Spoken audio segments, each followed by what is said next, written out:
James chapter 3. As we've been preaching through James, last Sunday we talked about how the tongue can influence. Yes. That what we say can influence people, our neighbors, our family members, our brothers, our sisters. We have the power in our tongues. Proverbs 18:21 says that death and life are in the power of the what? And those who love it will eat its fruits. So if you speak death, or you're into negative speaking, or not just negative speaking, but tearing people down and using your tongue in an evil way, he said you're going to eat the fruit of that. But if you like using your tongue for the glory of God, for edification and enjoyment and blessing God's people, he says you're going to eat the fruit of that. Can you say amen? Amen. This morning we want to pick up in James chapter 3, verses 5 and 8.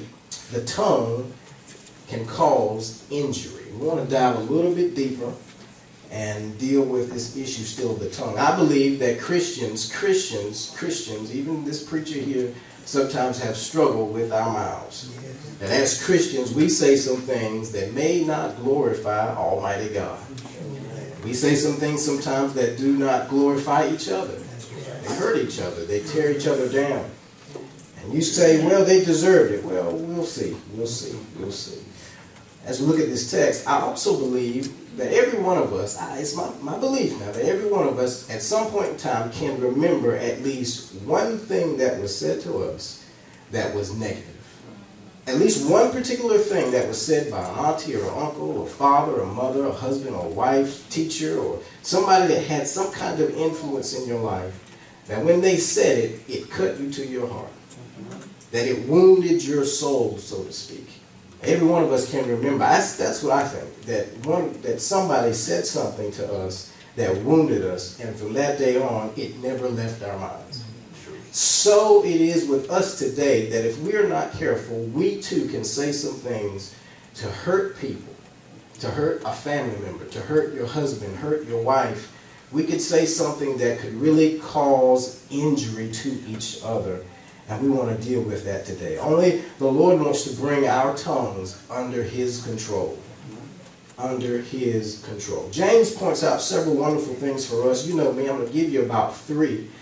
And we're going to tackle that, and then we'll be done for today. James gives us about 3 things we can consider for today as he talks to us about the tongue that can cause injury from this passage, from this text here. And the first thing I want you to see is that there is destruction by the tongue. There is destruction by the tongue. James 3, verse 5 and 7. I'm preaching from an English Standard Version. It says this, so also the tongue is a small member, yet it boasts great things. How great a forest is set ablaze by such a small fire. And the tongue is a fire, a world of unrighteousness. The tongue is set among our members, staining the whole body, setting on fire the entire course of life, and set on fire by hell.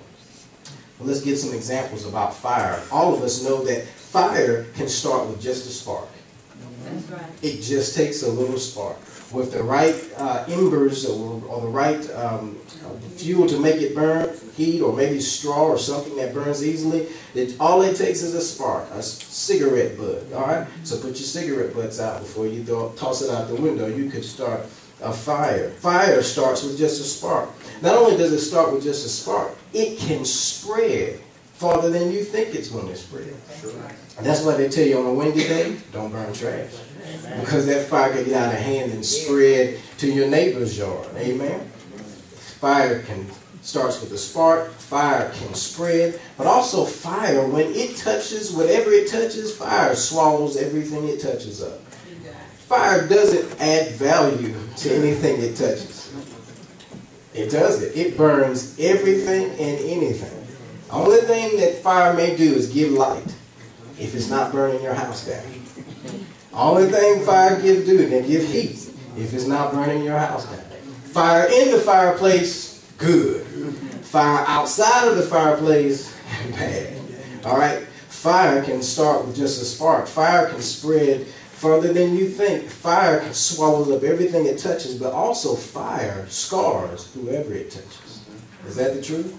Fire can burn. Fire can cause pain. Fire will cause pain if it touches you.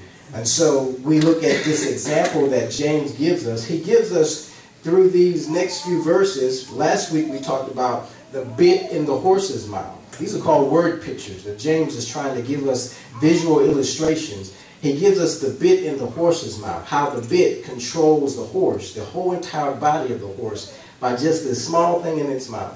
He also talked about the small rudder that's on a boat, how that small rudder can turn an enormous ship in whatever direction it wants to go. James does the same thing in these few passages. He says to us, he tells us that our tongue is also like fire, and our tongue is also like animals. Yeah, I know. Look at your neighbor and says, I knew you was an animal. No, don't say it. Don't say that. Don't say that. Don't say it. We see the examples of fire, but let's look at the explanation of the fire in the tongue. That our tongue is dangerous, James said. Look at verse 6. Look what he says. He says, and the tongue is a fire. Our tongue is dangerous. Fire is dangerous. There was one time my little sister, Amelia, we were at home, and we were just blessed with the home, and she was in the bathroom. We didn't know it. She was playing with matches. And she was in the bathroom, and she had lit a match, and she thought she put it out and threw it in the trash can in the bathroom.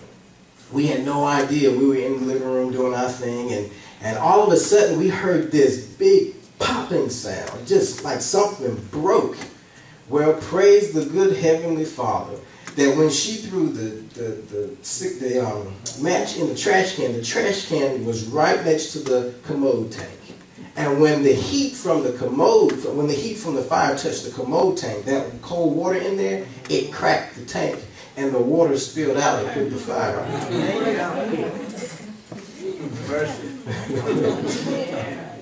Angels watching over me. Every step away, angels watching over me. Fire is dangerous. It destroys. James says our tongue is like fire. We can say something that could set something on fire just like that. It doesn't take much. It doesn't take much to stir people up. It doesn't take much. A few words that'll get us burning hot, red, fiery hot. You know, gonna give you a piece of your mind, that kind of fiery hot. It doesn't take much. Proverbs, if you're taking notes, chapter 26, verse 20 and 21 says, without wood, a fire goes out. Without gossip, arguments stop. Charcoal keeps the coals glowing. Wood keeps the fires burning. And troublemakers keep arguments alive. Amen. Are you a troublemaker? I pray not. I pray not. I pray you're not a troublemaker, because James says our tongues are dangerous. Secondly, he says our tongues are depraved. Look at verse 6 again. He says, it is a world of unrighteousness. Our tongue in itself is a world of unrighteousness. He says that our tongues need saving. Our tongues need Jesus. Amen. Our tongues need to be baptized. Our tongues need to be submerged and held just for an extra, a little bit of time. He says our tongues, we were not brought into this world speaking the glories of God. No, it's whenever we give our hearts to Jesus that Jesus changes our insides, and our insides are changed. Therefore, what comes out of our mouth is what's on the inside. He says our tongues are depraved things. We need Jesus. So if somebody just says, I'm a good person, that's great. Jesus is trying to tell us we need him because the tongue needs salvation. Amen. He also says not only is the tongue dangerous and the tongue is depraved, but also the tongue defiles. The tongue itself is defiled. Look at verse 6 again. We're still in verse 6. He says, it's staining the whole body, setting on fire the entire course of life. You can say something that turns somebody's world upside down. Yes. Hey, has somebody ever said something to you that turned your world upside down? God says we have, and in Proverbs, the power of life and death in our tongues. And what we say, especially to our children, can turn their worlds upside down or set them on the right, straight path and course of life. I often say, I've learned to say often with my children that whenever I'm frustrated and I find myself just wanting to lash and vent sometimes, I have to remember that my frustrations are not their fault. That's right. That my faults are not their faults. My frustrations are not their fault. And Robert, don't you go in that house and unload on them. They haven't done anything to you. As a matter of fact, they need to see how you handle stress. They need to see how you handle conflict. They need to see how you've been cussed out. They need to see how you handle when people get in your face. They need to see that God is in my life, so I have to be careful because my tongue can defile my own children. Mark, Jesus said this in Mark chapter 7.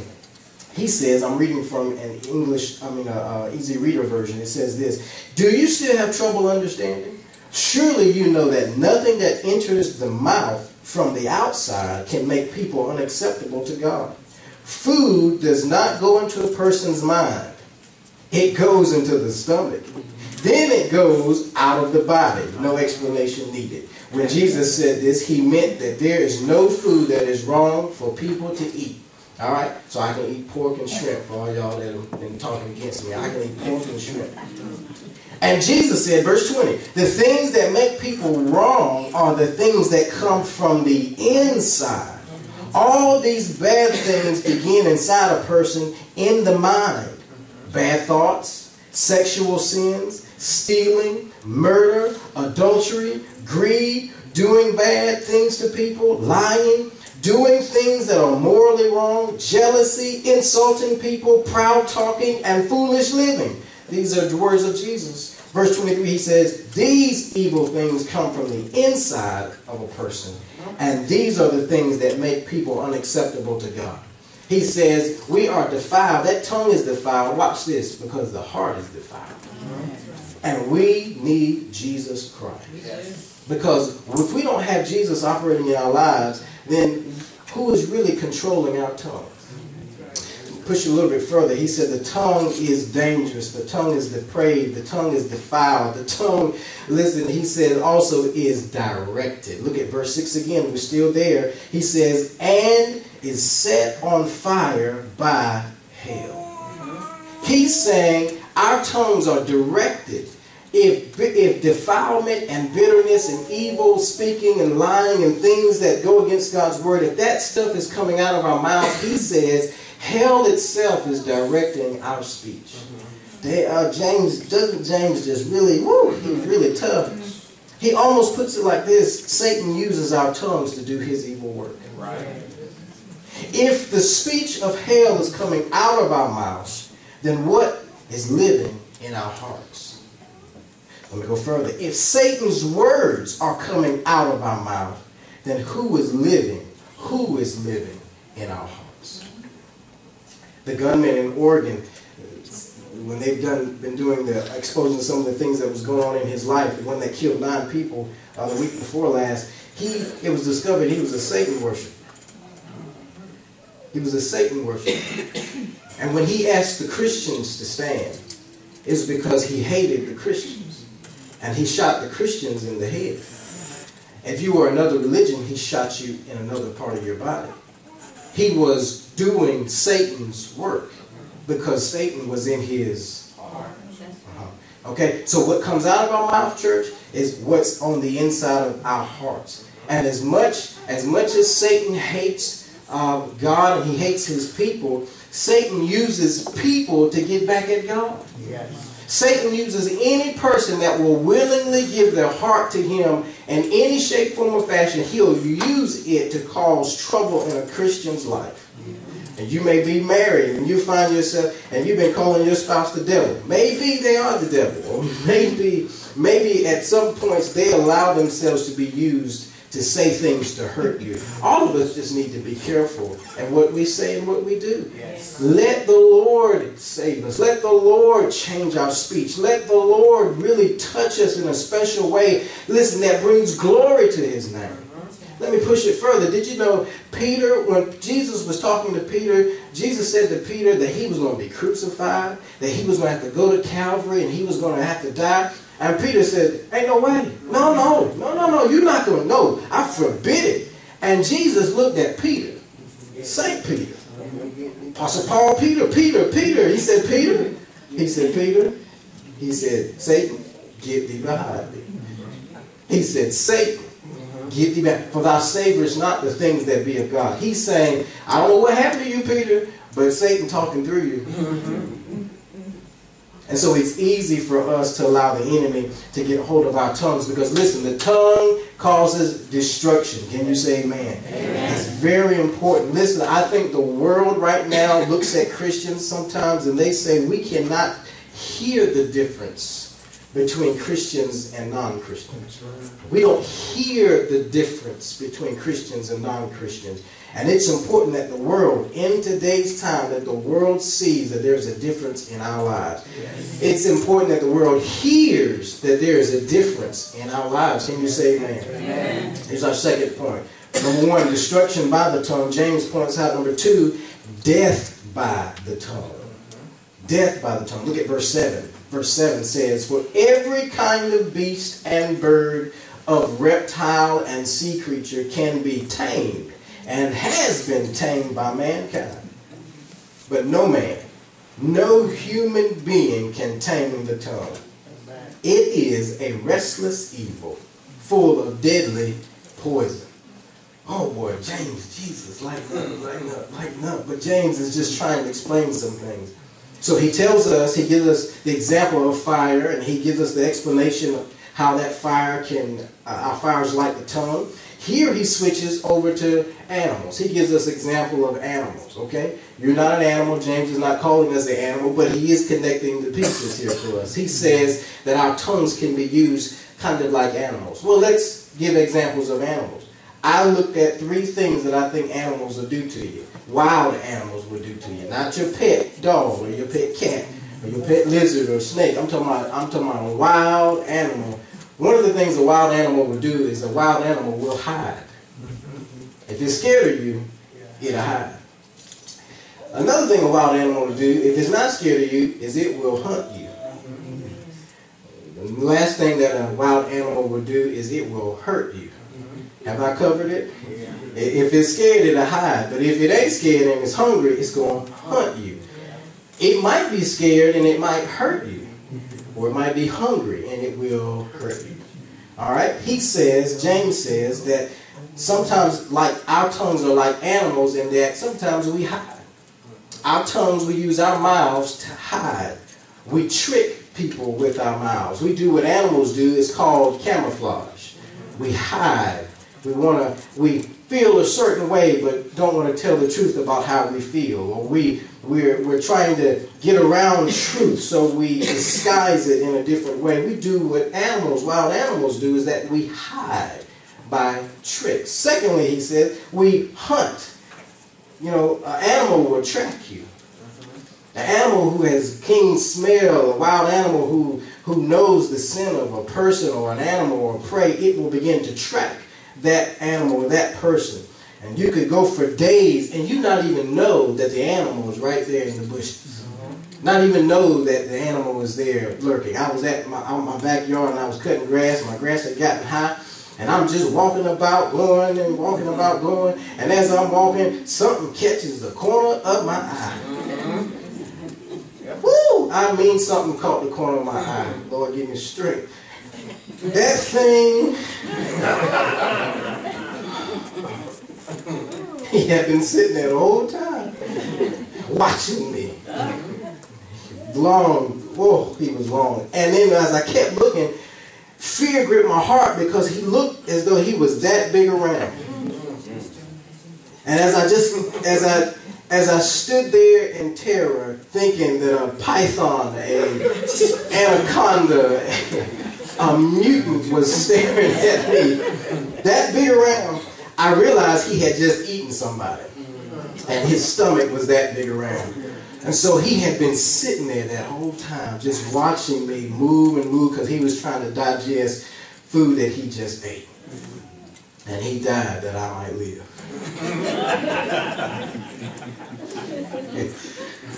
You don't even know that the animal is tracking you. It's been there with you the entire time. It's just like what we do. Church, listen, we can hunt people down with gossip. Yeah, we can hunt people down by tearing each other down. We're hunting them whenever we meddle in other people's affairs. I like to tell, especially family, when you have a young couple that gets married, please let them handle their own business by themselves. When they come to you and say, Joey is a jerk, and they're like, that's the jerk you married. You take you and your jerk, go back home, and you and that jerk work it out. All right, that's the jerk you married. I don't want to hear it. I'm not getting in the middle of your situation. I need some advice. The only advice I'm going to give you is get on your knees and pray, and don't tell nobody else what's going on in your household. That's your business. All right? Now, if you're putting his hands on you, you need to talk to somebody. In Jesus' name, you do. You need to talk to somebody. God told us to live in peace. Live peaceably with all men. There shouldn't be any domesticated violence in the home. But if that's not happening, mind your own business, mama and papa, and send them back home. Tell them if they just keep holding on, stay on their knees before the Lord, love each other, everything's going to be all right. You're going to hit hard times, but everything will be all right. You're going to have a lot of disagreements, but everything's going to be all right. You just got to work it out. You got to cry sometimes. You got to disagree sometimes. You're going to end up being apart from each other. Don't get offended. Sometimes there's just no loving going on. Just no loving going on. And then sometimes God's blessing. The house is fruitful. You're about to multiply. The Lord just, by the grace of Almighty God, you praise the Lord for it. But go home and mind your own business. Is everybody with me? Yes. So he's trying to tell us that when we're not careful, we can hunt people down by the words that come out of our mouths. Gossip, repeating stuff that we need not to repeat. Girl, I'm just telling you this so you can pray for them. No, you're not. Just don't even go there. Don't go there. Just tell them to pray for them. God knows what they have need of. Just call the name before the Lord. What God is trying to tell us as Christians, we got to do something about this thing called our mouths, this tongue. Our tongues can track people. But not only can our tongues, trick people, track people, but it also can tranquilize people. Our tongues can do that. You know, a spider, before it eats its prey, it bites them, it stings them, and then it paralyzes them, and then wraps them up. Most poisonous snakes, whenever they're trying to get their prey, they hit them with their poison. When they get them with their poison, they just wait. They can wait for them to slow down because the poison is going to do what it needs to do. It tranquilizes them. Another kind of snake, sometimes what it does, it gets a quick bite and then wraps its body around the prey so it can squeeze the life out of them. Once the life is gone out of them, it can eat. There's no more struggle. When we use our mouths in ways that tranquilize people, church, it causes people to live in fear. It causes people to become people who are shamed. You can see that in your children. If you've ever seen people talk to their children in a negative way and downing them and not encouraging them, they have this shameness about them. Or they're brutally angry. Just mad and angry. Why? Because they're being tranquilized. And when they grow up, instead of being able to function in society, conflict in society is normal. It's how you deal with the conflict that turns things around. Every one of us in this room, how many have faced conflict in the last week or so?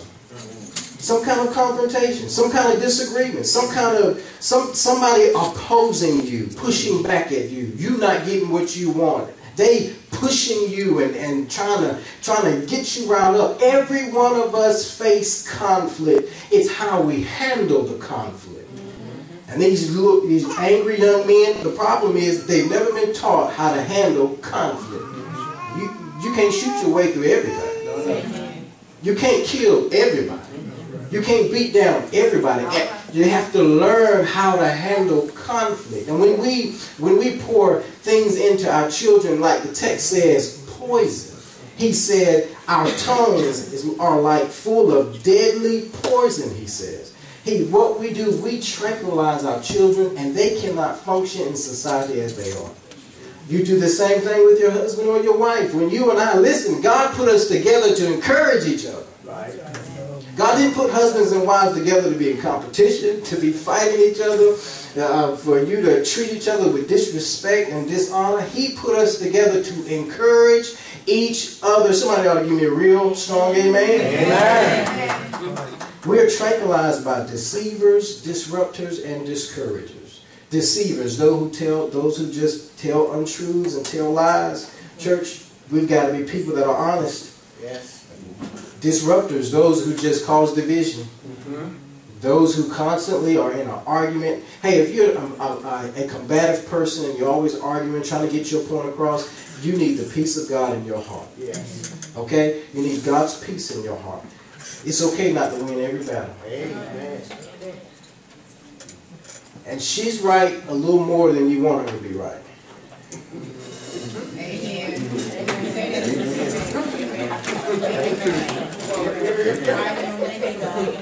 I didn't say all the time. I said just a little more than you're comfortable with. Right. That's all right. That's all right. Just a little more than you want to admit. Yes. And then those are discouragers, those who intentionally use words to hurt other people. Right. That kind of stuff tranquilizes people. Man, you said, preacher, I really haven't heard any good news from your message today. But there is good news. Yes. It's in verse 6. I want you to see it. James points out destruction by the tongue. He also says there's death by the tongue. But watch this. There's a divine destiny for the tongue. It's tucked away neatly in verse 6. It says, well, the tongue is set among your members. The tongue, your mouth is set among your members. It's in the midst of your body. In other words, how did your mouth get where it is today? Who put it there? Who put it there? God put it there. Mm-hmm. Who put our mouths where it is? God put it there. Our tongues have a divine destiny from the Lord. It was only when Satan came and tempted Adam and Eve and they failed that our mouths were used to cause hurt and harm and pain. But in the beginning, when he created us, our mouths were created to glorify God. Our mouths were put where they are so that we could give God glory and magnify his holy name. Yeah. You said, preacher, I didn't see any good news. The good news of the text is no matter what kind of stuff you've been having come out of your mouth, that Jesus can have control of your tongue. Yes. That it is not impossible. He said no man can contain it, but he didn't mean the only man can't contain it. For there is one man, his name is Jesus Christ. If he could conquer hell, death, and the grave, he can conquer your tongue. Amen. If he can beat off demons and at his name, every knee will bow and tongue will confess he's Lord, he can get a hold of your tongue. Can you say amen? Amen. So, listen, I want you to repeat something after me. I want you to repeat after me. Maybe you're the one, your tongue hasn't been used to glorify God, and you're like, man, I got to do something about this. Here, let's be determined today that we're going to let Jesus control our tongues. Well, repeat this after me. Repeat this to me. I will not use my mouth to hurt anybody. Destroy anyone's marriage. To belittle my children. To spread gossip.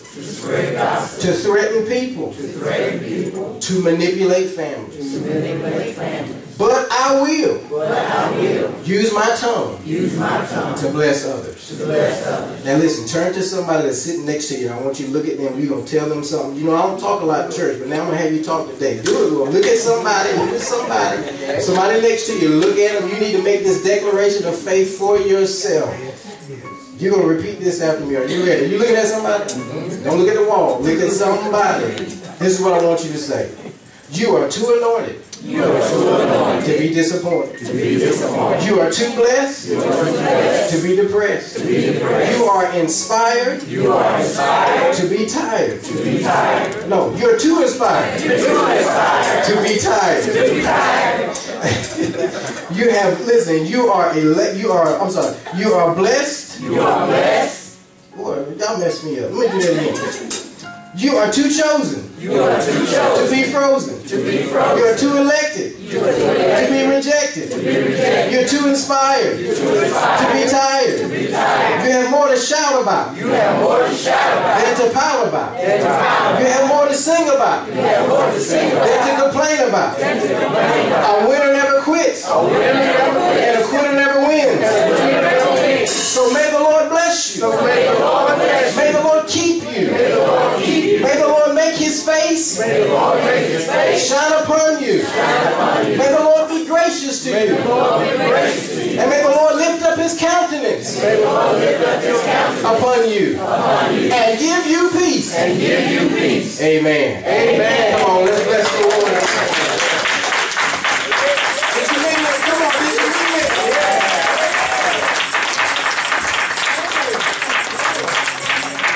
We got to use our mouths to bless and not curse. We got to use our mouths to be a blessing. Matter of fact, now that we've blessed each other, I need David's help. David said we ought to bless the Lord. Amen. He said, I will bless the Lord at all times. Come on, give it to him. Yeah. I will bless the Lord at all times. And his praise shall continually be in my mouth. Come on, give it to him. He said, my soul shall make his boast in the Lord. The humble shall hear thereof and be glad. The wife says, so oh magnify the Lord with me. Let us celebrate together. We bless you, O Lord. We bless you, O Lord. I told the Lord to you this morning. We bless you, O Lord. Let's be determined to let God use our mouths to bless each other and to bless the Lord. That's who needs to control our tongues. Let us all stand. We're going to have a word of prayer and open up our altar.